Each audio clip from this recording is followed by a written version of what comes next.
circunstanciada em torno de uma pergunta psicológica. Há espíritos? E depois de analisar a realidade do mundo causal, a existência de Deus, os atributos de Deus, a eternidade de Deus, ele irá demonstrar que a criação também tem uma origem indestrutível. E a criatura humana é imortal, porque eterno somente é Deus. E essa informação vai abrir o elenco dos estudos memoráveis do Livro dos Médiuns.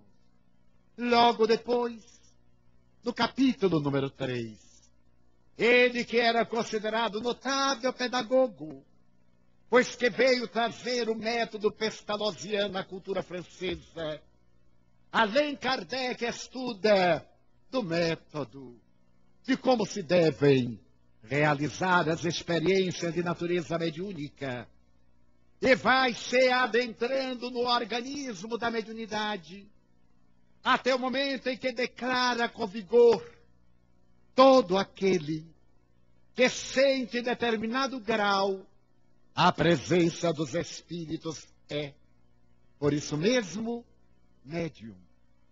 E prolongando esse conceito notável, assevera que a mediunidade é uma faculdade orgânica. Ela se encontra no espírito, como a inteligência, a memória, as aptidões culturais, técnicas. E é necessário que o organismo revista de células essa faculdade para poder decodificar as vibrações entre uma dimensão e a outra. Por extensão, médios somos todos nós, em variada gama de fenômenos.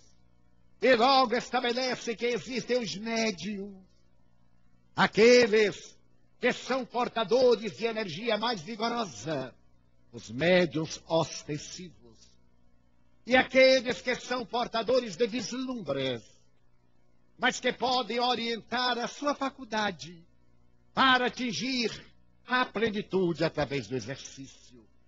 A mediunidade não é um dom, não é uma concessão divina, não é um privilégio, tampouco é um castigo, um ato punitivo. Da mesma forma que temos memória e inteligência, e variemos através de níveis, a mediunidade apresenta-se também em variados níveis, desde os sonhos premonitórios até os fenômenos de ectoplasmia, desde as visões à distância até as comunicações por xenoglossia, desde as intuições que abrem o campo psíquico para os fenômenos anímicos, até as memoráveis páginas da psicografia. A mediunidade encontra-se em todas as criaturas humanas. Não é boa, não é má. É uma faculdade neutra, como a inteligência, como a memória, cabendo ao seu portador o dever de dignificá-la, até alcançar o mérito de poder dizer a mediunidade com Jesus. Aquela que traça a linha gloriosa da ascensão do médium, da direção do mestre incomparável.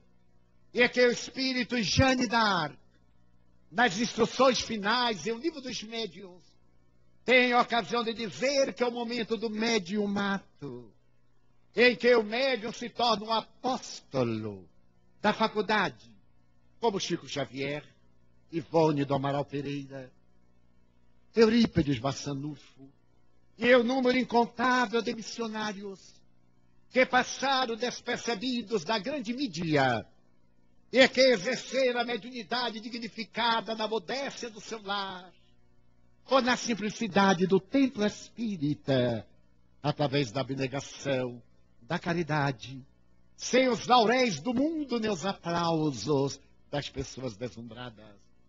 Então Allan Kardec penetra nas sutilezas da mediunidade e estabelece que a mediunidade corre grande risco, como qualquer faculdade parafísica. E o grande risco da mediunidade é a obsessão. Porque a mediunidade é uma antena de sintonia.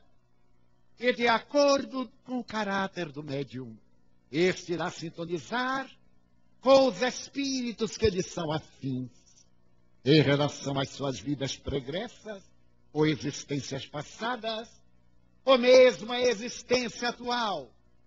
E Allan Kardec, no capítulo número 23, estuda esse transtorno que hoje agita a Terra e se transformou em uma pandemia que vem vencendo a criatura humana e arrastando-a para as alucinações, para o suicídio, para a alienação mental. Allan Kardec estabeleceu que essa obsessão pode ser simples, em que o indivíduo tem momentos de distúrbio, graças à interferência dos agentes desencarnados. Essa interferência que muitas vezes comanda a nossa vida pode ser útil, mas pode ser perversa. Pode ter um caráter de nobreza ou de frivolidade. Pode ser realizada por um espírito santificado, como também por um mistificador. E as pessoas deixamos-nos conduzir em vários episódios de obsessão simples, transtornos, desequilíbrios que se repetem, até transformar-se num fenômeno de fascinação.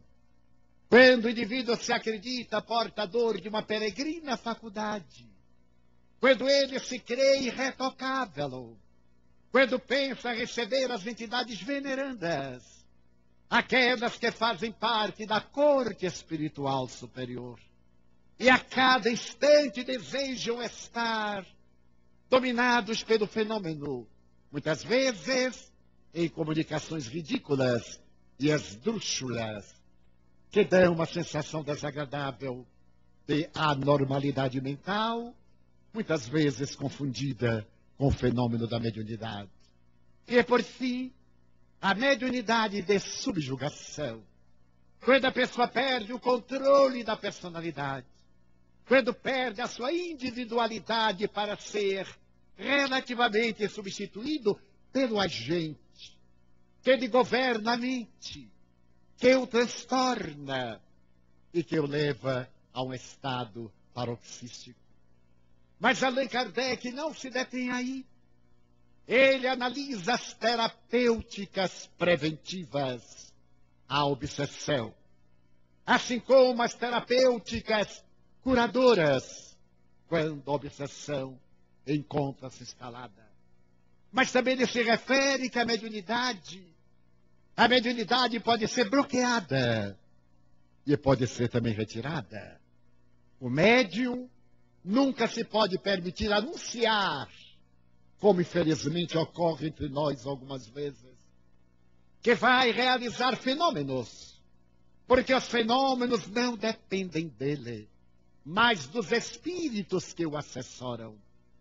E é natural que muitas vezes essa presunção, os espíritos não se comunicam e o médium vê-se constrangido à simulação, à fraude, à mistificação. Então Allan Kardec, com toda a sabedoria, nos adverte que tenhamos muito cuidado na observação dos fenômenos mediúnicos, porque o espiritismo não pretende enganar a ninguém, nem deixar-se enganar pela astúcia das pessoas presunçosas e desequilibradas. A mediunidade, portanto, é coisa santa, como ele diz no Evangelho segundo o Espiritismo, que santamente deve ser exercida. A mediunidade deve ser exercida cristamente, dando de graça o que de graça se recebe, procurando transmitir valores que não têm preço para qualquer tipo de retribuição, porque plano do mundo espiritual transcendente, em nome do amor e da caridade de Jesus, a benefício das nossas existências atribuladas. A gratuidade no fenômeno mediúnico é condição sine qua non para a legitimidade e a nobreza do fenômeno.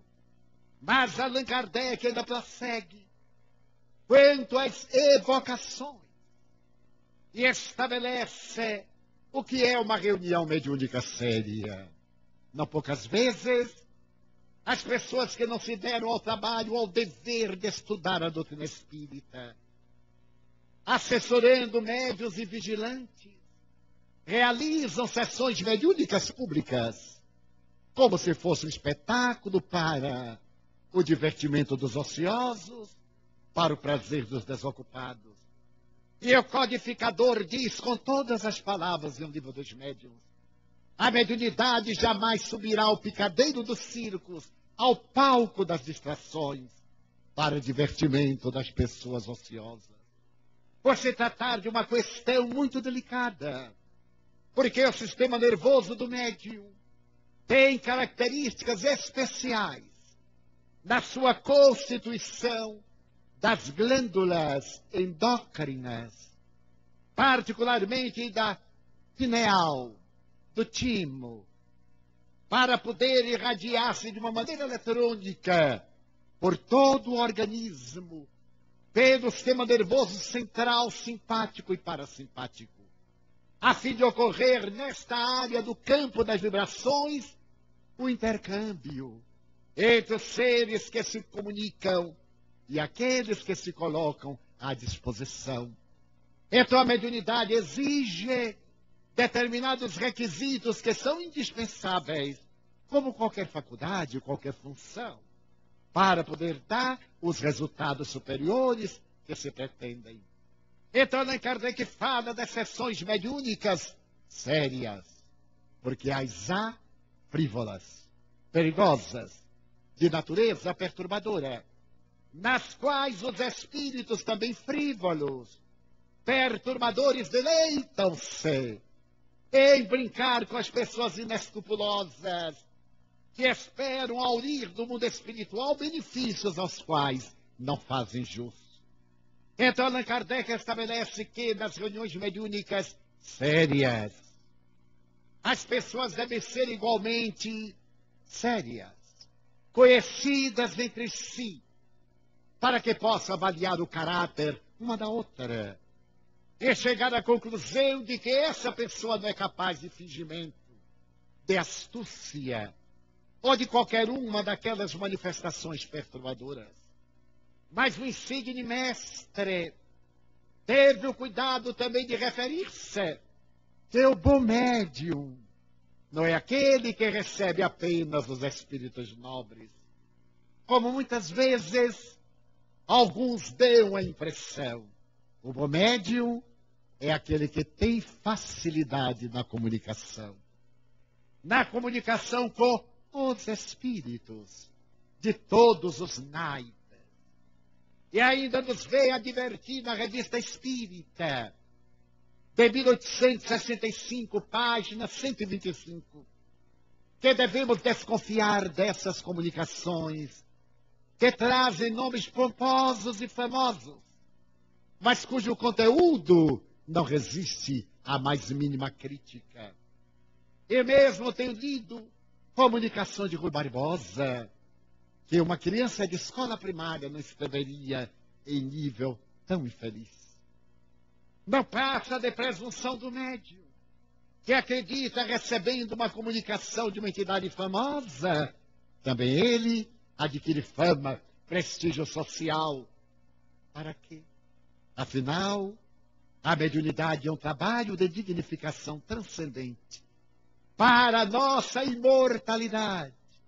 É uma sementeira de luz na direção do infinito, para podermos colher os frutos óptimos que vamos colocando na trajetória existencial.